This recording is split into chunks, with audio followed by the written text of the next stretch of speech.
Welcome back, guys. Today we are going to continue looking at GDP, which is gross domestic product, but now we're going to add in a new key feature, which is inflation. So we're today going to analyze how inflation impacts how we calculate GDP, or gross domestic product. So last video we learned about nominal GDP, which is just the GDP the year that it was taken. We're not thinking about price level, we're not thinking about inflation. Real GDP is really how economists measure GDP, and it is after inflation has been taken out. So the gross domestic product after we take out an increase in price levels. And again, just a review, inflation is an overall increase in price levels. So an increase in price levels overall that reduces people's purchasing power. As time goes on, things get more expensive, which we're going to talk about a little bit more at the end of this unit. But think back to like your grandparents being like, well, I bought a car for a new car for $2,000 in 1959. It's like $2,000 will get you a back road Joe, a real crappy car these days. That's because of inflation, okay? Overall increase in price levels. So this indicator is used to compare GDP between years. Think about it. If we have 1 year where we've got a GDP of like 400 million, okay? And then the next year we have a GDP of 420 million. We're like, woohoo, that second year we did better, woohoo, woohoo. But did we really do better? Because of inflation, prices went up. But was the value of our goods and services really going up, or was it just inflation making it look like that second year was a lot better? And so that's why we have to calculate real GDP most of the time instead of nominal GDP. And we measure it with the following equation. Real GDP equals nominal GDP divided by a price index. And a price index is just a way of calculating inflation. I'm going to have another video about consumer price index and what that really means. So nominal GDP divided by the way that we calculate inflation called price index, and we multiply it by 100 to get a percent. Okay? All right. So, let's continue.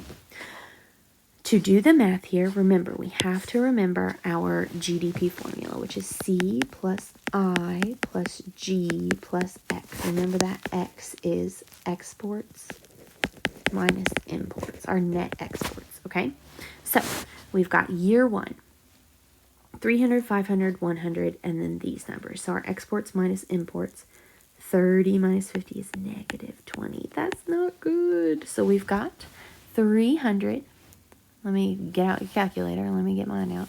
You've got 300 plus 50 plus 100 plus negative 20. And our nominal GDP is equal to 430. Okay? And our formula over here said nominal GDP divided by price index. So divide that by 125. 430 divided by 125 is 3.44, and then we multiply that times 100. It's 344, okay? And I misspoke on the last slide. We're not trying to get a percent. So our nominal GDP was 430, which looks awesome, right? But once we take inflation out, once we take into account that price levels went up, it's actually 344. Let's do it for year two and see what year two says, okay? So here we've got 300 plus 75 plus 125. Ooh, I already messed it up. Plus 75 plus 125. And then our exports minus imports is 50. So plus 50. And our nominal GDP is now equal to 550, okay? Our equation says nominal GDP over price index. So divide it by the price index, which the equation tells you is 175. So divide that by 175, and we get 3.14. Multiply that times 100, and we get 314. Okay? So not so great. We're looking at 550. We're like, woohoo, that's great. But it's actually 314. So let's compare. Which year is better once inflation has been taken out? Once inflation has been taken out, 344. Year one had a better GDP. And year two had a worse GDP. We actually dropped in GDP, so that is not very good, okay? Let's do one more.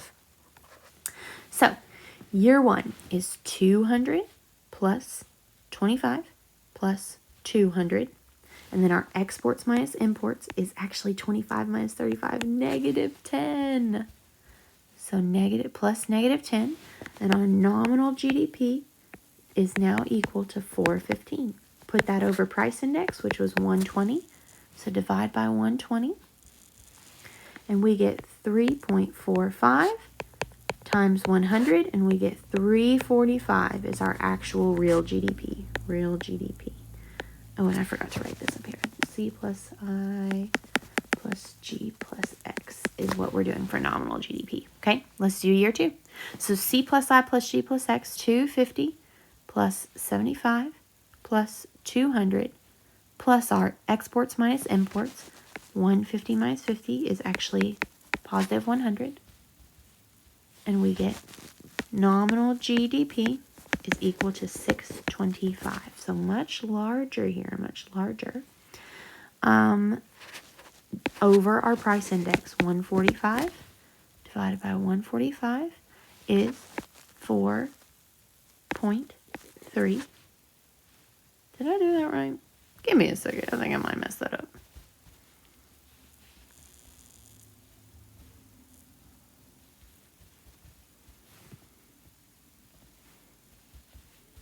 Nope, I was right.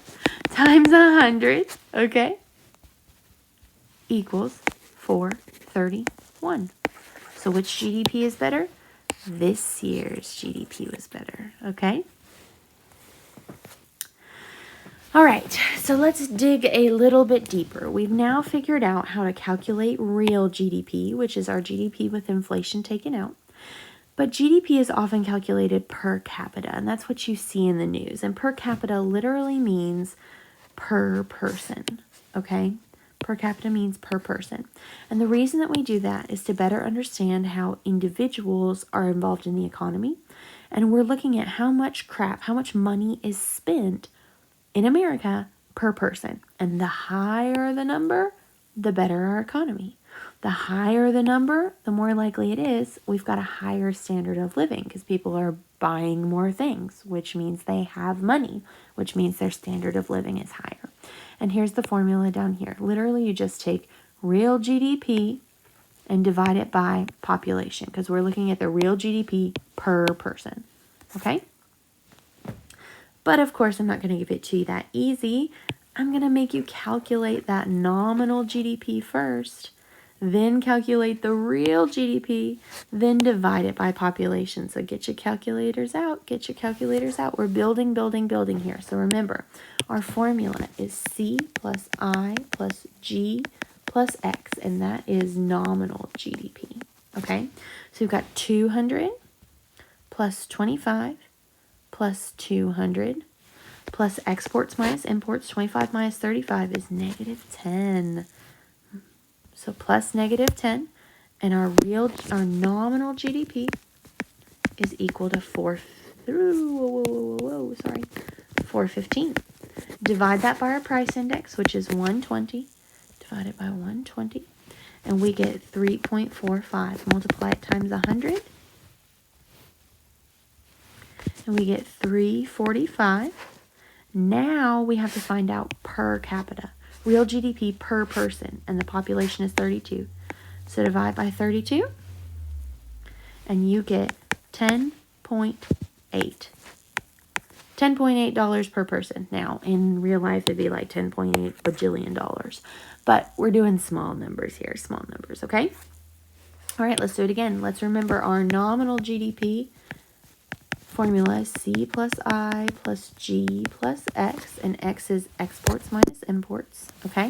So we've got 300 plus 75 plus 125 plus 100 minus 50, which is 50, and our nominal GDP is equal to, not 50, 550. Let me make sure I did that right. I think I pressed a button wrong on my calculator, y'all. I'm sure you guys have done that before. Nope, I was right. 550. Divide that by a price index, 175. Divide it by 175. And we get 3.14. Multiply it times 100. And we get 314. But it's per capita, right? So it's per person. Divide by the population. Divide by 45. Oops, sorry. 314 divided by 45 is $6.9 per person. And that is our real GDP per capita. So we'd say that our GDP per capita if we were labeling our work like that. Okay, one more time, let's do it. We're looking for C plus I plus G plus X. Then we have to divide it by the price index. Then we have to divide it by person. So let's do 250 plus 75 plus 200 plus 150 minus 50 is 100. And our nominal GDP is equal to 625 divided by the price index, 145. And we get 4.31 times 100 is 431. $431 divided by how many people there are, because we're doing per person. So 431 divided by 13 is equal to 33.15. $33.15 per person is our real GDP per capita. If that were real, that would really suck. But I wasn't going to do millions and bajillions here to keep our math simple. So we're looking at small numbers instead of big numbers. Okay? All right, so here's where it gets more complicated. And this is real output growth and real output growth per capita. When we're looking at growth, we're looking between years. We want to see if things get better. We want our numbers to go up. We want our real GDP to grow every year and expand our economy. And so we use real GDP because we want to take out inflation, and real GDP per capita because that kind of shows our standard of living to calculate whether or not things grow. And the formula is below.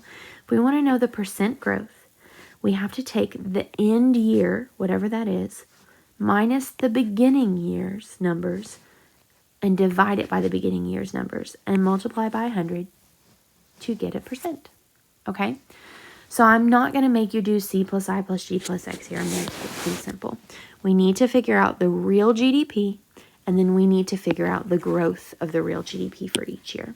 So to figure out real GDP, we take nominal GDP divided by the price index. So 5,500 divided by 125, sorry, I'm typing in my calculator, is 44 times 100. And we will get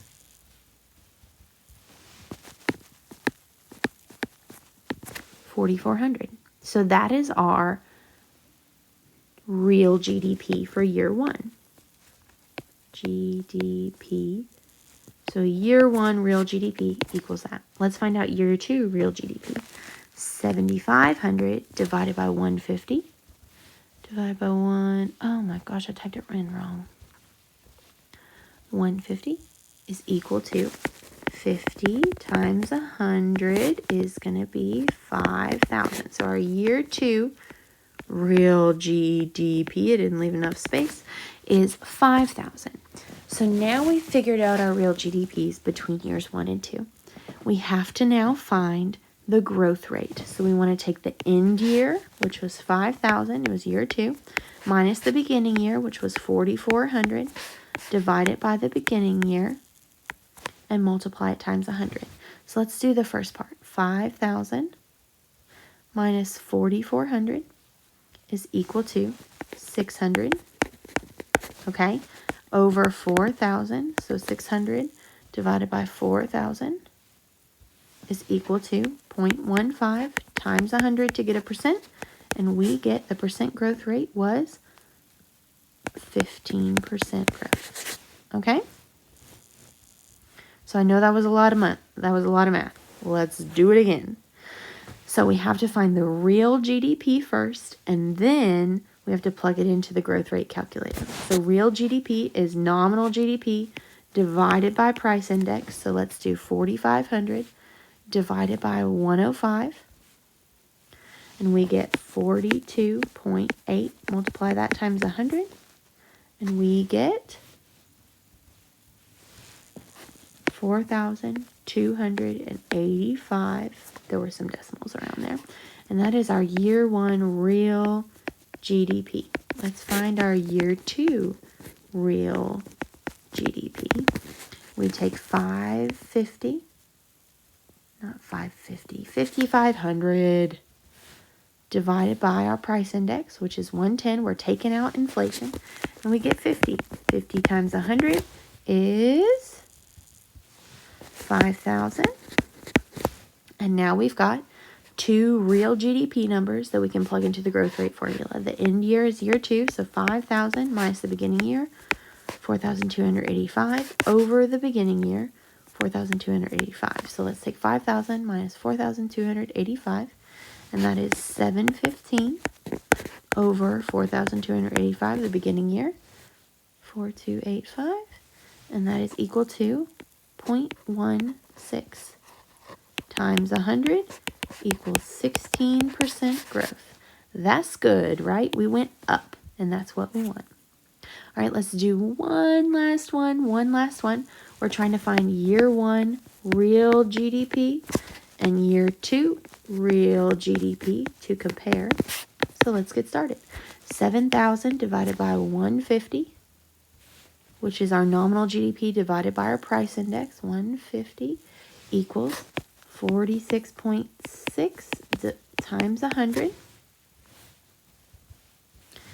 is 4,666. Ooh, that's bad luck. And that is our, oh my gosh, I didn't even write in the right spot. And then I did that. Y'all, I shouldn't even be an economics teacher. Look at me, I'm messing up so much. 4,666. Okay, this one is 7,500. So 7,500, plug it in your calculator, divided by the price index is 175. And it is 42.86 times 100 times 100 equals 42.85. I did it again. 42.85. So now we've got year one real GDP and year two real GDP. Let's take our end year, 4285, minus our beginning year, 4666, over our beginning year, 4666. So 4285 minus 4666 equals, oh yes, we have negative growth. Negative 381 divided by 4666, and it is negative 0.08 times 100, and we've got negative 8% growth. Negative is bad, my friends. We do not want negative GDP growth, and that's exactly what we got. So we're thinking that from year one to year two, we might have entered a recession because we've had negative GDP growth. Okay? All right, we're about to make it even more complicated. Here we go. Now we have to find real output growth per capita. We're adding another step. We're dividing by that population, okay? So first we have to find out what our real GDP is. And our real GDP is our nominal GDP divided by our price index. So 5,000 divided by 125 equals 40. We multiply it times 100, and we get 4,000. So that is our real GDP, but we have to find per capita. 4,000 divided by 13 equals $307. Okay? So $307 per person is our real GDP. That was a lot. Let's do it again. So the next one, year two, is 5,500 divided by our price index, which is 130. And that is 42.3 times 100 equals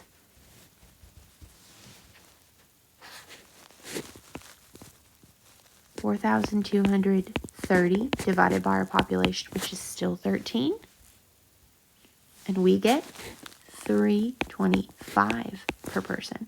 So now we found our year 1 real GDP per capita and our year 2 real GDP per capita.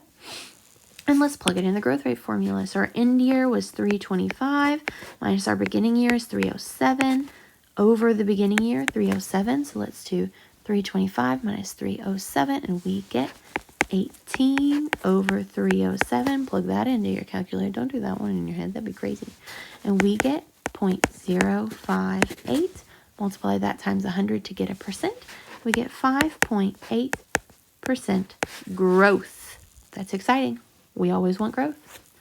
Let's do it again, my friends. We need to find our real GDP per capita. Divide the nominal GDP by the price index. 4,500 divided by 150. If I could type in my calculator right, that'd be great. We get 30 times 100 equals 3,000. Put that over the population, which is 45. So 3,000 divided by 45 equals $66 a head. Okay, now let's do year 2. 4,700 nominal divided by the price index. So 4,700 divided by 175 equals 26.8 times 100. And we will get 2,685 divided by, 100 divided by the population of 50 because it's per capita, and we get 53. Okay, so 53 per person. Now let's plug it into our growth rate formula, and we get end year 53 minus beginning year minus 66 over 66. We're going to get negative here. So 53 minus 66 equals negative 13 divided by 66 equals negative 0.19. Oops, 9, not 6, 9. Times 100 is negative 19% growth. That ain't good, my friends. That is not good. Here we go. Last one. We're looking at nominal GDP and we're trying to find our real GDP per capita. So we divide 7,500 divided by 150. Nope, 150. 110. And we get 68.18 times 100. That will get us 6,818 divided by 11. And we get about $619 per head. And that's our beginning, okay? Now over here, year 2, 7,700 divided by our price index. 7,700 divided by 150 is 51.3 times 100 is going to be about 55,133 over 12. Because we're doing per capita, per head, it's about 427. Uh-oh. So 427 is our end year minus 619 over our beginning year, 619. So what is 427 minus 619? Not good numbers. Equals negative 192 over divided by 619. And we get negative 0.31. Multiply that times 100 to get a percent, and we get negative 31% growth. This country is in recession. That ain't good, my friends, okay? All right, and that's all we're going to do for this video. We will come back and look at consumer price index in a shorter video in a second.